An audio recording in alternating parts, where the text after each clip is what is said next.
You're not that lucky. I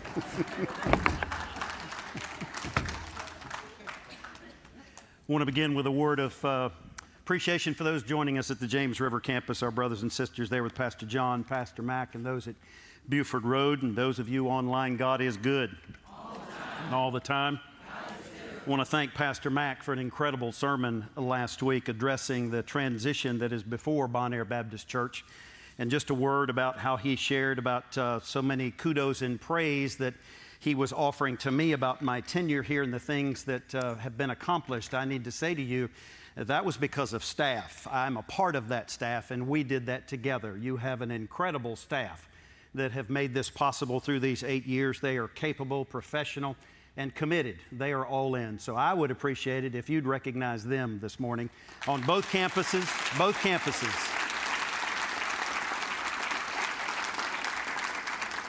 Well, I hope that everybody received a rock when you came into worship today. We need to get one ground rule in place immediately. You are not to throw, to toss, to lob, to underhand, overhand. That rock is not to leave your hand, especially in my direction. If you want to throw, find Pastor Mac and Pastor John. Their heads are bald. You can find them from any place. You help yourself. But I guess you noticed this morning that I brought my baggage with me. There's something that tells me that you did too. It is my baggage, and it looks kind of nice. It's one of my travel cases that's beautiful and blue. It's pretty, it's colorful, it's on wheels, so it makes it very mobile for me to carry it really just about anywhere I go. But the key that you need to understand is you can't really tell what's inside. But I know what's in there. And so I want to share with you today something about the baggage that I carry around. Perhaps it will resonate with you. As I take it out, I'm always wary that if someone were to see me unzip and open up this baggage, that they might be able to see it very clearly. So I always put it inside another case. So we'll put this one down. And just in case that they got a little bit nosy and they looked further, they would see this nice gym bag and think, my, what a svelte young man he is. He works out all the time. But the truth of the matter is there's something really deep and dark and angry that is on the inside of my bag. So what I carry with me in my baggage are stones. all kinds of stones of different sizes. They look different, they feel different weights to them. They mean different things. Perhaps you, like me, have a stone with you this morning in your bag. I call it the stone of preoccupation. That even where you're sitting right now, you're kind of preoccupied with other things on your mind, that you bring that with you in your baggage this morning. We've all got stuff on our mind. Perhaps you're thinking about work and the frustrations of that, or perhaps you're thinking about family and the demands that are being put on you. You're preoccupied with that. Or perhaps you're thinking, I wonder where we're going to eat lunch today or what we're going to have for lunch today. And maybe even some of you are wondering, you're preoccupied with how long is he going to preach. It's another stone that I carry, not only being preoccupied sometimes in life, it is the stone of pretense. And this is where, we kind of pretend. We put on airs to be somebody that we really aren't. You've heard it said before, all of us have a mask that we wear. Probably one of the most prominent places where we wear that mask is, believe it or not, at a church. We come to church and we wear a mask where we're asked, hey, how are you today? And we say, I'm fine. I'm just fine. We may even go overboard and say, if life were any better, I couldn't stand it. But this rock represents for me this pretense really of putting on a good show on the outside, when on the inside it really is kind of sharp and jagged and dirty and heavy. And it adds to my baggage. There's another that I carry in my sack of stones, part of my baggage. It too is painful. It is when I deal with the power and pride in my own life. I don't know about you, I like being in control. Can I get an amen? I like thinking I'm in control and trying to be in control of those around me and the circumstances around me as well. And looking at how in these moments of life, we tend to go kind of inward and about our own power and the pride of saying, well, this has got to be about me. Everything that happens in this moment or any moment where we find ourselves is about me. What can I get? What is it I want? What is it I need? And so we're kind of preoccupied while we're pretending all the time, trying to hold on to our power and to be prideful. Some of this comes out too in our judgment of others as we look at others when we're around, and our pride comes out when we say, well, at least I'm not like them, or at least I haven't done what they've done. And so this is another stone that I carry in my baggage that's heavy and that it adds to the weight. There's another one that's a little smaller because I like to keep it hidden, if you will. It's the stone of procrastination. We'll talk about that in a minute. Yeah, okay. You get this better than I do, perhaps. It represents putting off all the things we know we need to do now, but we put them off for whatever reason. Getting involved in a church and serving. Perhaps the Lord's been speaking to you about being baptized, or maybe even the Lord has said, come give me your life. We know we need to make that decision, but we procrastinate in that decision. We know there's certain things we should be doing in our walk with Jesus, our making that commitment to that daily private time of quietness and stillness and studying His Word. A tithing, we all say, well, yes, Lord, I'm going to start tithing as soon as, and then we fill in the blank. So we're procrastinating. Maybe even worst of all, the procrastination rock for me stands for those relationships that I know are damaged. And I know they need healing. But I keep putting it off. I keep putting off going to that person and asking for forgiveness. I keep putting off going to that person and maybe even saying, I need you to know I've held a grudge against you, and I forgive you for that. Though it's small and dirty, it is heavy. I have another one. I'm really not proud of this at all. You hear there are more than other stones. This is a stone of prejudice. As much as I would like to think that there is not a prejudice bone in my body, I know there are. We bring and walk around with our hidden prejudices about races, colors of skin, and not just black and white. Red, yellow, all colors. From different nations, from the titles that they carry, from refugee to immigrant. The prejudices that we carry, I've been known to carry. Those whose theology is a little different than ours. They don't say it like we say it, and therefore we would say, well, you don't really believe the Bible then. I'm not even sure you're a Christian. The kind of prejudices that we carry around about those who are of different socioeconomic status. Oh, to be sure, I think we would be nice to them, we would be kind to them, but we're not building any relationships with them. Stone of prejudice. There are many more in this bag. The ones I want to share with you mainly today, the two that really come out to be the heaviest in my life, that really are represented in this one stone.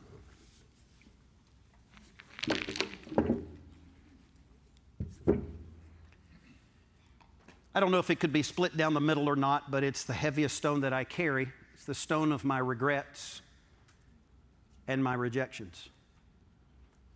When I think about the stone of rejection that I carry and the pain from that, I think about growing up in Zambia, Central Africa, from the age of 5 until I was 15, and what it felt like to walk into a room and it would be made known to me how white I was by the way I was treated. Gives you a certain perspective about prejudice and rejection. I recall thinking, you don't know me. You don't know anything about my story. You don't know what I think, what I feel, where I come from, what my experiences are, but none of that matters. I never got a chance to say. I was just rejected because I was white. Another form of that rejection came in being from where I was from, America. Though we are proud of our nation, we are not the most loved nation in this world. And there are times in which I was rejected simply because I was from this land called America, and so just that in and of itself I would judge to be bad, to be guilty of things I had no idea about. I carry around the weight of rejection from those in the experience of having dealt with being heavy all of my life, having extra weight. And so I recall early on being taught, sticks and stones may break your bones, but words will never hurt you. It is perhaps the biggest lie ever told. It is one way in which we break the commandment that says, thou shalt not kill. That when we use our words to kill somebody's character with words. There's plenty of rejection because of the role that God called me to do as a pastor and a preacher. Walking down the hallway and you see a group of people laughing and carrying on and having a conversation, and I walk up and join that group, and all of a sudden it gets quiet. And sometimes the words are actually said, oh, the pastor's here. And I think I don't have monkeypox, I don't have the COVID, I'm no leprosy. And funny though it may be,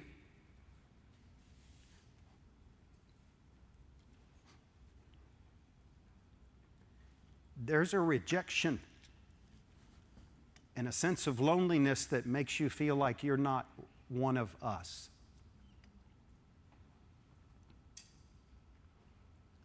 It happens in lots of ways.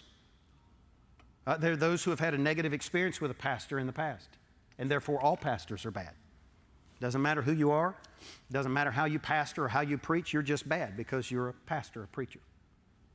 So we have no relationship, there's just this rejection right off the bat. There is this rejection that perhaps is one of the most painful of all, which is that people will talk about me but not to me. When they have disagreements with me or a different take on something, that pastors have this understanding that we're often invited to lunch with people on Sundays not physically, but literally as we are eating at the lunch table. And there's a rejection that comes from those who won't speak to you, but they will easily speak about you. It is what leads to the weight of the largest stone in my sack. And as painful as that part of this stone is about rejection, it doesn't come close to the pain of the other portion of the rock, which is the pain that comes from it being the stone of regret. All of the regrets that I have in my life of decisions I have made. I think about when I was 10 years old and came home from Africa. My family went to Holden's Beach, and we stayed in a cottage right across from the pier, and there was an arcade there, and I've told you this story in the past, and I didn't even know what an arcade was, but my mom set me and my two brothers down at the beginning of the week, and she handed each one of us a roll of quarters, $10. She said, now you need to understand something. That is to last you all week in the arcade.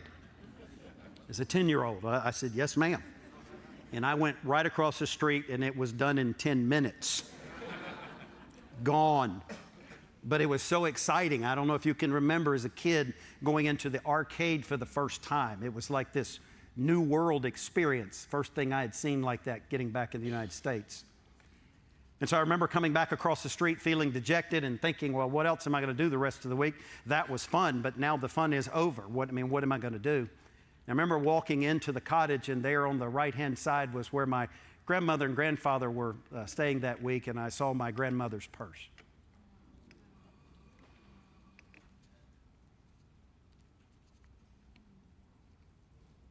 And I stole from her.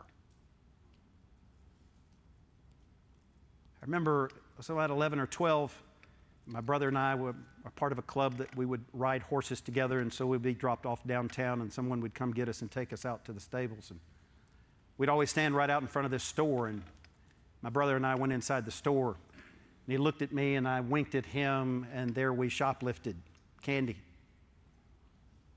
And that was all good until he got caught. And then he ratted on me. And then my father came.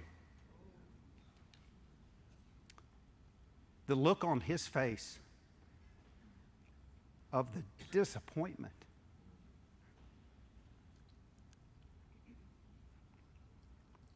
That's a stone of regret. I remember regretting being in high school, abusing alcohol. And when I wasn't abusing alcohol, I would act like I was intoxicated, act like I was drunk because it was funny, looking for a way to be a part of a group. It's a heavy stone of regret. Moving into college and selling out my values and losing my innocence. Losing my temper and saying things to people that I can never take back. You see now why it's so big and ugly and heavy? I'm going to guess that you have your own baggage. Max Lucado says it really well. He says, one stone after another, one guilty stone after another. And after time, the sack gets heavy. We get tired. No wonder some of us look miserable. No wonder our shoulders sag and it slows our step. The sack helps explain really the irritation on our faces and others. But most of all, what it reminds us of is the desperation that all of us have as we try to cover it all up. Trying to make sure nobody really knows about it. And so he says some of us take our baggage and we go to the office. We become workaholics. We work from early in the morning till late at night, feeling really good about the things we have done. But the interesting thing is when we push that chair back from the desk and we get up to leave, we trip over the sack of stones. It didn't go anywhere. There are some of us who take it to happy hour. And you'd think with a name like that, it would have a lasting effect. But it doesn't. For as you sit there and the more drinks you pound, then the music gets louder, Our mind becomes dimmer. But at some point, the night is over. You get down from the stool or the table and you trip over the sack of stones. Hasn't gone anywhere. Some of us take the sack of stones to therapy. And it's really a good thing that we can open up our baggage and talk with a therapist, a counselor, a Christian counselor, and talk about it. And there's some weight released in that. But interestingly enough, that therapist cannot take from us that which once we get up off the sofa, we trip over yet once again as we walk with our shoulders sagging right back out of the office. Some of us even are desperate enough to try a weekend rendezvous with someone outside the bonds of marriage. Those weekends always come to an end. And what's waiting at the door of the hotel is the baggage with that stone of regret. And then, believe it or not, there are some of us who try to bring the stack of stones to church, thinking that religion somehow will release us. And without even being aware of it, sometimes the heaviness of what we carry around in our baggage, in our sack of stones, it's so heavy to us, we don't realize that we come across ill-tempered to others and say some negative comments and insults to others in the church around us. Well, the reason we do that, of course, is because we want to call attention to your baggage, not mine. So we'll blow out somebody else's candle in order to make ours look brighter. I don't know about you, but I've noticed that it is hard to feel good about life, about love, and about the gospel of Jesus Christ when I am weighted down with a burlap sack full of stones. Stones of pretense, procrastination, stones of regret, stones of rejection, stones of power, stones of pride. Name yours, but my guess is they are weighty. And the difficult part of this is it's hard to be affirming of others. It's difficult to be encouraging to others or to even be a cheerful giver. It's even hard to love being with folks who love the Lord because there's so much weight in our own soul, in our own lives. I know certainly it's hard to be forgiving of others when we haven't experienced it ourselves. It's hard to be positive when we feel so negative about ourselves.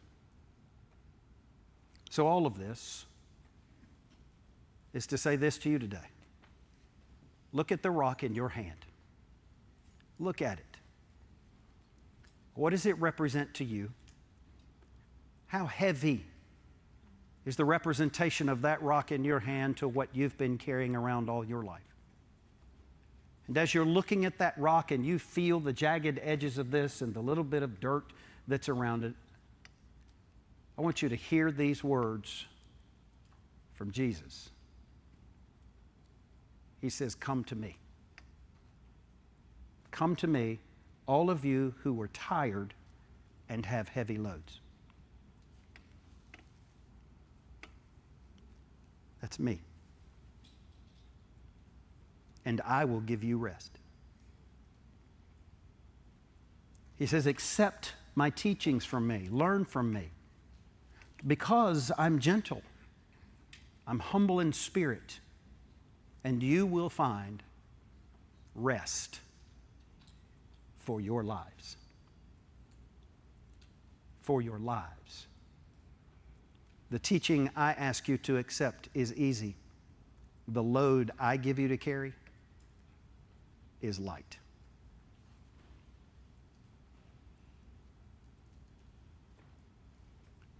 He took every bit of this weight with him to the cross for you and for me.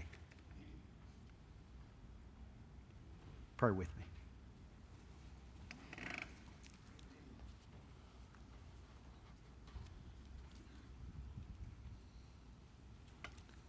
Father God, it is never easy to be transparent and vulnerable before you. But I know it is healing. I know in it there is redemption.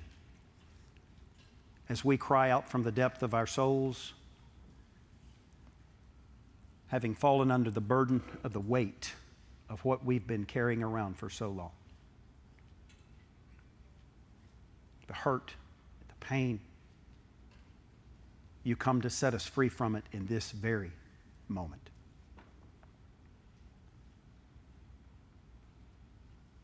May we ask ourselves this one question. What is God saying to me because of this hour of worship?